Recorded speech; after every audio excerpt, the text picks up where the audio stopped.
ఆంధ్రప్రదేశ్లో మరో కూటమి కట్టేందుకు ప్రయత్నాలు జరుగుతున్నాయా? కేవీపీ తెర వెనక ఇటువంటి వ్యూహాలు రచిస్తున్నారా అంటే అవుననే సమాధానం ఇస్తున్నారు కొంతమంది రాజకీయ విశ్లేషకులు. ఇక ఇదే అంశానికి సంబంధించి మనతో మాట్లాడేందుకు ప్రముఖ రాజకీయ విశ్లేషకులు, ప్రముఖ సీనియర్ జర్నలిస్ట్ సిఎస్ రావు గారు మనతో ఉన్నారు. ఆయనతో మాట్లాడదాం. Sir hi sir. Hello Krishna. ఆంధ్రప్రదేశ్లో ఇప్పటికే టీడీపీ జనసేన ఒక కూటమిగా ఉంది.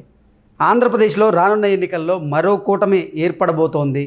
దానికి కేవీపీ రామచంద్ర గారు తెర వెనకుండి నడిపిస్తున్నారు, ఆ రకంగా వ్యూహాలు రచిస్తున్నారంటూ కూడా ఒక వార్త ఇప్పుడు సోషల్ మీడియాలో చక్కర్లు కొడుతుంది. ఏంటి సార్, ఆ వార్తలో వాస్తవం ఉందా? ఆ కూటమి ఏంటి అసలు? ఇప్పుడు కాంగ్రెస్ పార్టీ అనేది కాకలు తీరినటువంటి పార్టీ. ఇప్పుడు కాదు ఆ పార్టీ. ఎంత డక్కా ముక్కలు తింటే ఇన్ని సంవత్సరాల పాటు ఆ పార్టీ ఉంటుంది. అందులో దేశవ్యాప్తంగా కూడా ఆ పార్టీకి మూలాలు ఉన్నాయి. ఆ పార్టీ మూలాలను ఎవరు కదిలించలేరు.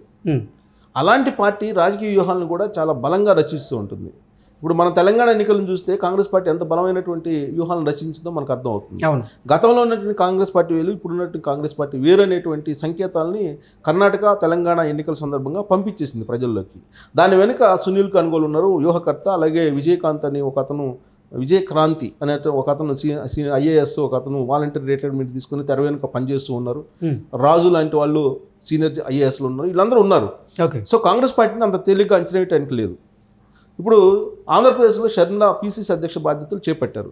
చేపట్టిన తర్వాత కేవలం కాంగ్రెస్ పార్టీ ఒకటే ఫేస్ చేయగలదా అక్కడ అనేటువంటి ప్రశ్న వేసుకుంటే కనుక ఇప్పుడున్నటువంటి పరిస్థితుల్లో కాంగ్రెస్ పార్టీ ఒక్కటే అక్కడ ఫేస్ చేయలేదు, ఫేస్ చేసే అవకాశం కూడా లేదు. ఎందుకంటే 2019 ఎన్నికల్లో 100 కన్నా తక్కువ వచ్చాయి ఆ పార్టీకి. అంత దారుణంగా ఆ పార్టీ యొక్క గ్రాఫ్ అక్కడ పడిపోయింది. కానీ ఆ పార్టీని మళ్ళీ కీ రోల్ పోషించేలా చేయాలనేది ఆ ఆలోచన. కింగ్ మేకర్ కావాలని, కింగ్ కాకపోయినా కింగ్ మేకర్ కావాలనేది వాళ్ళ యొక్క ఆలోచన. దానికి సంబంధించి కేవీపీ ఒక పెద్ద చాణక్య నీతిని ఆయన అమలు చేయబోతూ ఉన్నారు. సో కేవీపీ అనగానే తెర వెనుక చేసేటువంటి వ్యూహాలకు పెట్టింది పేరు. ఆయన వ్యూహాలు, బలమైనటువంటి వ్యూహాలను రచిస్తూ ఉంటారు. ఎటువైపు నుంచి ఎటు ఆయన ఆ వ్యూహాలని తీసుకొస్తారో కూడా తెలియనటువంటి పరిస్థితి. ఒకవైపు ఏమో కాంగ్రెస్ పార్టీ అధిష్టానం అనేక మంది వ్యూహకర్తలను పెట్టుకొని తెలంగాణ, కర్ణాటకలో జెండా ఎగురవేస్తుంది. ఇప్పుడు కింగ్ మేకర్ కావాలని ఆంధ్రప్రదేశ్లో ప్రయత్నం చేస్తుంది. దానికి సంబంధించినటువంటి వ్యూహాలను ఆల్రెడీ ఇప్పటికే కేవీపీ రెడీ చేసి పెట్టున్నారు, వాటికి పదును పెడుతున్నారు.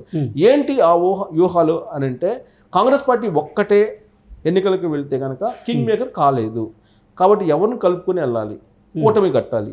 కూటమి కట్టాలంటే ఎవరితోటి కట్టాలి? వామపక్షాలు చేరే అవకాశం ఉంది. వామపక్షాలు చేరేటువంటి అవకాశం ఉంది. ఎప్పుడు వామపక్షాలు కాంగ్రెస్ పార్టీతో జత కట్టేటువంటి అవకాశం ఉంది? తెలుగుదేశం పార్టీ, జనసేన, బీజేపీ కనుక కూటమిగా ఏర్పడితే వామపక్షాలు ఆటోమేటిక్గా కాంగ్రెస్ పార్టీతోటి కూటమిగా ఏర్పడేటువంటి అవకాశం ఉంది. పైగా జాతీయ స్థాయిలో ఇప్పటికే ఇండియా కూటమిలో భాగస్వాములు వామపక్ష పార్టీలు 2 భాగస్వామిగా ఉన్నాయి. ఇవి కాకుండా ఏపీ ఇండియా కూటమి అనేటువంటిది ఒక దాన్ని బయటకు తీసుకొచ్చారు. ఇప్పుడు అది ఆల్రెడీ హర్ష్ కుమార్ ఎవరు చెప్పారు. హర్ష్ కుమార్ సమ్ లీడర్ చెప్పడం జరిగింది, కాంగ్రెస్ పార్టీ సంబంధించిన సీనియర్ లీడర్లే చెప్పడం జరిగింది. ఏపీలో దేశవ్యాప్తంగా ఇండియా కూటమి ఏ విధంగా ఉందో ఏపీ ఇండియా కూటమిని ఉదాహరణ తీసుకురావాలి, ఏపీ కూటమిని ఉదాహరణ తీసుకురావాలి అనేటువంటి ఒక వ్యూహంతో కాంగ్రెస్ పార్టీ లీడర్లు ఉన్నారు. ఉన్నట్టు పల్లమరాజు అనుకుంటా ఆ కామెంట్ చేసింది. పల్లమరాజు, ఐ థింక్ పల్లమరాజు కానీ హర్ష్ కుమార్ కానీ చేశారు, ఏపీకి కూటమి తీసుకురావాలి అనేది. సో ఆ కూటమిలో ఏంటి, ఎవరెవరు ఉండేటువంటి అవకాశం ఉంది? జై భారత్, బీఎస్పీ, కమ్యూనిస్టులు, కాంగ్రెస్ పార్టీ, ఇంకా కొత్తగా ఒక అతను పార్టీ పెట్టారు, రామచంద్ర యాదవ్ ఒక పార్టీ పెట్టారు. ఈ చిన్న చిన్న పార్టీలు అన్నింటినీ కలుపుకొని ఒక పెద్ద కూటమిగా ఏర్పడాలనేటువంటి ఒక వ్యూహాన్ని ఇప్పుడు కేవీపీ రచించారు. రచించిన తర్వాత వాళ్ళ టార్గెట్ ఏంటి? 30 చోట్ల కాన్సన్ట్రేషన్ చేసి ఈ 30 స్థానాల్లో గెలవాలి. 30 స్థానాల్లో గెలిస్తే కనుక కింగ్ మేకర్ కావచ్చు, ఆంధ్రప్రదేశ్లో నెక్స్ట్ కింగ్ కావచ్చు అనేటువంటి ఒక దీర్ఘకాలమైనటువంటి ఆలోచనతోటి కేవీపీ వీళ్ళందరూ కూడా వెళ్తూ ఉన్నారు. అందుకే షర్మిల ఇప్పుడు బస్ యాత్ర చేస్తున్నారు. ఇవాళ నుంచి బస్ యాత్ర ప్రారంభించారు.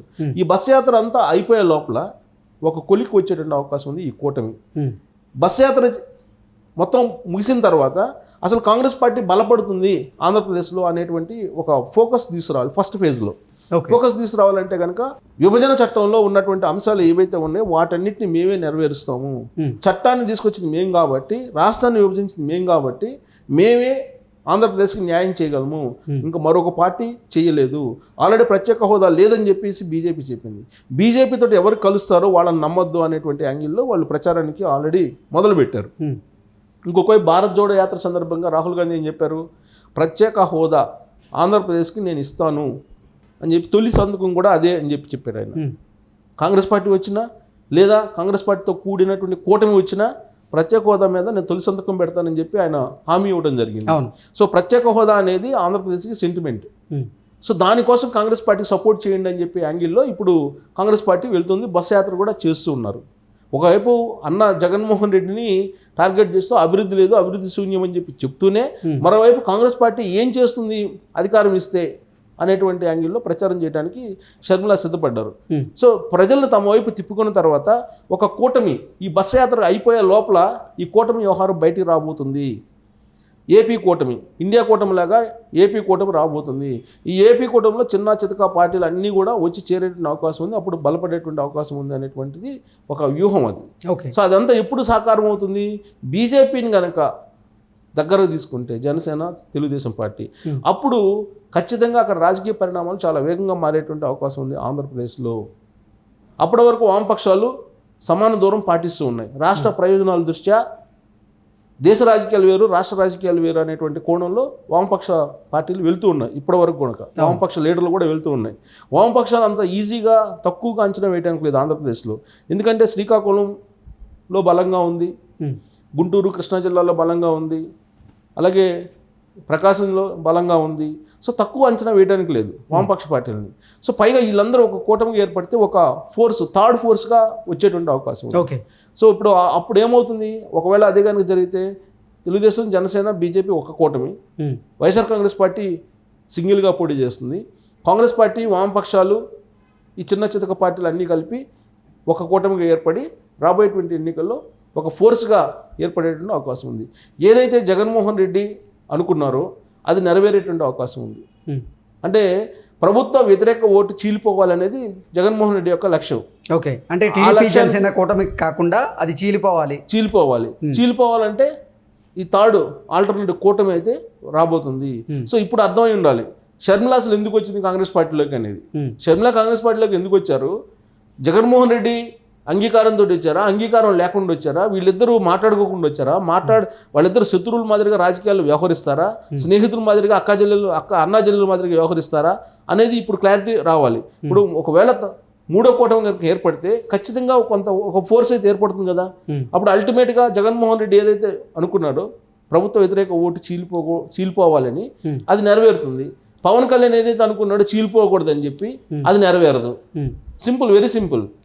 సో అది కనుక ఏర్పడితే ఖచ్చితంగా బీజేపీ, తెలుగుదేశం పార్టీ, జనసేన కూటమికి ఎంతో కొంత నష్టం అయితే జరిగేటువంటి అవకాశం ఉంది. ఆ నష్టం ప్రభుత్వాన్ని ఏర్పాటు చేయలేనటువంటి పరిస్థితిలో ఉంటుందా, ప్రభుత్వాన్ని ఏర్పాటు చేసేటువంటి పరిస్థితిలో ఉంటుందా అనేది మనం సమీప భవిష్యత్తులో షర్మిల వేసేటువంటి అడుగులను బట్టి మనం అంచనా వేయడానికి ఛాన్సెస్ ఉన్నాయి. అప్పటి వరకు ఇదైతే ప్రాథమిక దశలో ఉంది. కేవీపీ చాలా క్లియర్గా ఆయన వ్యూహాలు అయితే పన్నుతున్నారు. ఇప్పుడు కేవీపీ ఎలా ఉంటుందంటే కాంగ్రెస్ పార్టీని తీసుకురావాలని, at the same time Chandrababu Naidu రాకూడదు, ఈ కాన్సెప్ట్లో ఉంటారు. ఈ కాన్సెప్ట్లో ఆయన వ్యూహాలు రచిస్తూ ఉంటారు. పైగా ఆయనకున్నటువంటి పరిచయాలు చాలా ఉన్నాయి. ప్లస్ చంద్రబాబు నాయుడు బలాలు ఏంటి, బలహీనతలు ఏంటి అనేది కూడా కేవీపీ బాగా తెలుసు. సో కాబట్టి ఈ పరోక్షంగా ఈ ప్రయత్నాలన్నీ కూడా తెర వెనుక జగన్మోహన్ రెడ్డిని మరోసారి సీఎం చేయడానికి వేస్తున్నటువంటి ఎత్తుగడలుగా కనిపిస్తూ ఉన్నాయి. ఒకవేళ వామపక్ష పార్టీలు కనుక కాంగ్రెస్ పార్టీతో కలిసి అన్నింటినీ కలుపుకొని పోయి ఒక ఫోర్స్గా కనుక ఏర్పడితే టోటల్గా ఆంధ్రప్రదేశ్ ముఖ చిత్రం, రాజకీయ చిత్రం మారిపోయే అవకాశం ఉంది.